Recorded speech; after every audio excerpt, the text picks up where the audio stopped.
जहां डर और खौफ इतना भरा जा रहा है, लेकिन उसके बावजूद भी इस कमजोर कौम का खौफ निकला जा रहा है, इसलिए कि फितरत का कानून है, हक को जितना दबाते जाओगे उतना ही वो बुलंद होता जाए।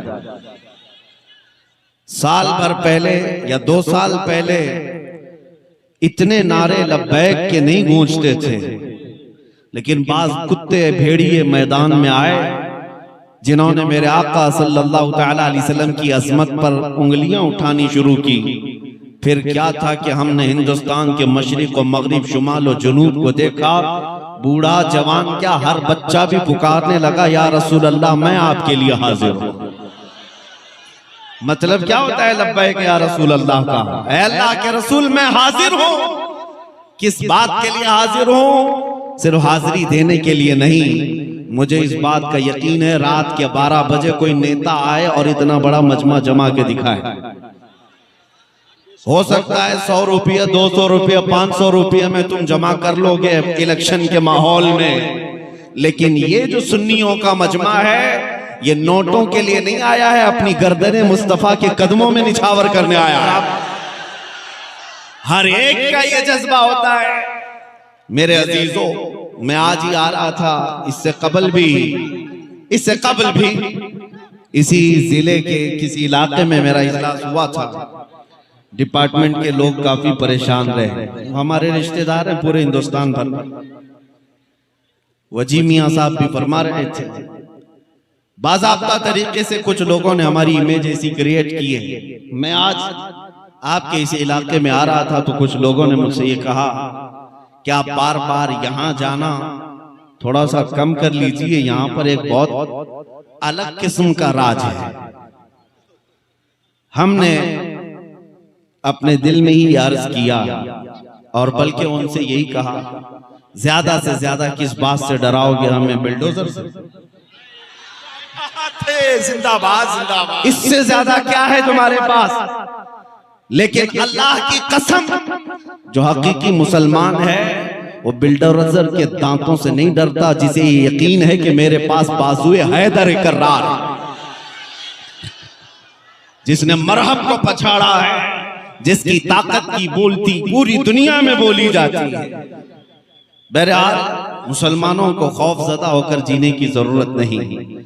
बरेली के इमाम ने 100 साल पहले हमें पुकार कर कहा था, खौफ ना रख रजा जरा तू तो है अब्दे मुस्तफा, खौफ ना रख रजा जरा तू तो है अब्दे मुस्तफा, तेरे लिए अमान है, तेरे लिए अमान है। मैं आज आपके सामने चंद बातें अर्ज करूंगा। नौजवान, तुम्हारे पास कुछ दौलतें हैं जिस पर तुमको खुद एहसास नहीं है, बल्कि एक अजीम दौलत जो तुम्हारे सीनों में आज भी है, जिससे पूरी दुनिया खौफजदा भी है, थर्राई हुई भी है।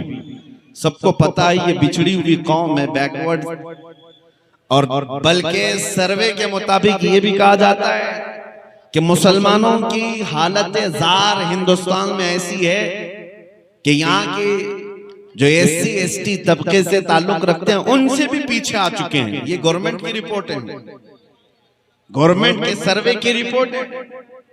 हम ये सारी रिपोर्ट्स को देखते हैं कि मुसलमानों की हालत इतनी खराब तुम ही पेश करते हो, फिर हम इनसे ही पूछते हैं जब इन मुसलमानों की हालत इतनी खराब है हिंदुस्तान में, तो 24 घंटे मीडिया में हम पर ही डिस्कस क्यों करते हो?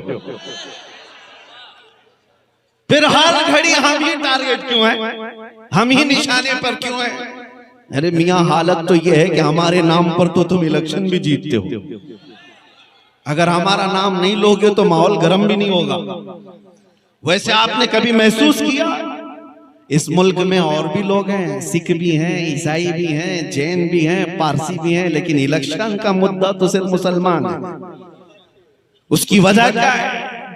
मेरे अजीजों, मैं वहां आपको ले जाना चाहता हूं। मैं सियासत पे नहीं आ रहा, आपको अपनी वैल्यू और एहसास दिलाना चाहता हूं। दुनिया भौंकती है, भौंकने दो कि हम में 1000 टुकड़े हो गए, हम में से फिरके हो गए, हम में जमातें हो गई, हमारा इत्तेहाद पारा पारा हो गया, सब अपनी जगह पर। लेकिन दुनिया आज भी भौंक भौंक करके हमें बताती है कि आज भी ताकतवर तुम ही हो। क्या बात है, हक है। आज भी एहसास की जिंदगी तुम्ही लोगों के पास है। इसलिए कि मुझे अंदाजा है चंद दिनों पहले की बात है, साल 2 साल गुजर रहे होंगे, एक आला अधिकारी हैं वो हमसे बैठ करके बात करने लगे, मौलाना आप इतने एग्रेसिव क्यों होते हैं, आप इतने सख्त अंदाज में क्यों बोलते हैं, आस्था तो हमारे पास भी है, गुरु हमारे भी हैं। कहा बस फर्क है, आपने ना असली गुरु को देखा है ना असली आस्था को देखा है। बात इतनी है, मैं एक मिसाल आपसे पूछता हूं कि अगर मैं ये कहूं कि आपकी मां बदकार है, अभी मैं जुमला पूरा किया नहीं था कि वो कुर्सी से खड़े हो कहा कि मौलाना मैं तो आपसे बात कर रहा हूं, आप तो मेरी मां पे चले गए। हमने कहा मैं आपकी मां को गाली नहीं दे रहा हूं, पूछ रहा हूं आपको क्या लगेगा। कहा दूसरी कोई मिसाल दीजिए, आप मेरी मां पे क्यों पूछ रहे हैं। मैंने कहा साहब अभी मिसाल भी आपको अच्छी नहीं लगी, वो भी मां के लिए, आप कान खोल करके सुन लें। आप जितना अपनी मां से मोहब्बत करते होंगे वो अपनी जगह पर, करोड़ों माओ की मोहब्बत से ज्यादा मुसलमान अपनी नबी से मोहब्बत करता है। क्या बात है, जिंदाबाद जिंदाबाद, हक है। हम अपनी रूह और जान से ज्यादा जब तक मोहब्बत ना कर ले मोमिन कामिल बन भी नहीं सकते, उस वक्त तक ईमान कंप्लीट हो भी नहीं सकता। मोहम्मद की मोहब्बत दीन हक की शर्त अव्वल है, इसी में हो अगर खामी तो सब कुछ नामुकम्मल है। क्या बात है, इसी में हो अगर खामी तो सब कुछ नामुकम्मल है। इसीलिए मैं उस नुक्ते की तरफ आपको लेकर के आना चाहता हूं। ए अजीजों, आज आपके दिलों में जिसने तड़प पैदा की है, जगह दिया है अज़मत मुस्तफा के लिए, ये बहुत ही अहम उन्वान है, बहुत अहम टॉपिक है। बताया आपको तकरीबन 15 साल के बाद डॉक्टर इकबाल ने, शायर मशरिक ने अपनी कौम को ये मैसेज दिया था। यूरोप को देख करके आया था इकबाल, वहां की तरक्कियों को देख करके आया था, और जब कौम ने पूछा मुसलमानों ने कि हमारी तरक्की किसमें है, तो इकबाल ने एक ही जुमला कहा था कि मोहम्मद से वफा तूने तो हम तेरे।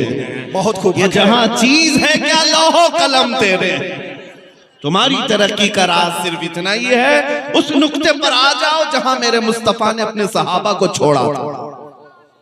अजीजा ने ग्राम वकार, आज हजारों टॉपिक हैं आपके साथ गुफ्तगू करने के लिए, लेकिन हर उन्वान की जान मेरे मुस्तफा की जात है, हर मौजूए सुखन की जान नबी पाक की जात है। अगर उसमें तुम कंप्लीट हो गए तो सारे मसाइल अल्लाह यूं ही हल फरमा देगा, सारी चीजों का हल आ जाएगा। बस ये आज से सीख करके उठो, हर नौजवान जैसे भी हो तैसे भी हो, लेकिन मेरे मुस्तफा की मोहब्बत का समझौता कभी नहीं करना। एक बात मैंने देखा है, लोग आज चाहे जितनी चीजों में बटे हुए हों, एक बात की तरफ अगर तुम आ जाओ, 1.5-2 साल पहले जब एक कुत्ता भौंक रहा था गुफे से बैठ करके हुजूर के नाम पर, और जब हमने उसको ललकार करके कहा था हम आ रहे हैं तुम्हारे जवाब के लिए, तो जानते हैं मेरे अजीजों, ये बात मैं आपको इसलिए अर्ज कर रहा हूं, हिंदुस्तान क्या पूरी दुनिया में से जितनी बड़ी खानकाएं होंगी या जितने उलमा या तंजीमें जिम्मेदार, सबके कुछ न कुछ मैसेजेस आए, दुआएं आई, अपने तो अपने जो मकतबे फिक्र से हमारा कोई ताल्लुक ही नहीं, उन मकातिबे फिक्र के उलमा ने भी कहा कि मौलाना आपका और हमारा इख्तिलाफ बहुत पुराना है, लेकिन गुंबद खजरा की छांव में हम और आप इस मसले में एक। क्या बात है, हुजूर की इज्जत और अजमत के सिलसिले में बहरहाल उनकी बातें अपनी जगह पर, लेकिन मैं ये महसूस करता हूं आज भी उम्मत को अगर कोई चीज जोड़ सकती है तो नाम मुस्तफा ही का। बहुत खूब, हक है। मुस्तफा करीम सल्लल्लाहु तआला अलैहि वसल्लम की अजमत व मोहब्बत, इसी बात के लिए तो इमाम अहले सुन्नत फाजिल बरेलवी रहमतुल्लाह तआला अलैहि ने कलम उठाया।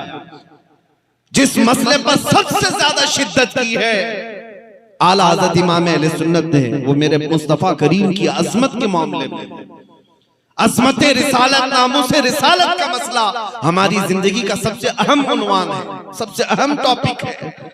इसीलिए ए नौजवानों, अगर मेरे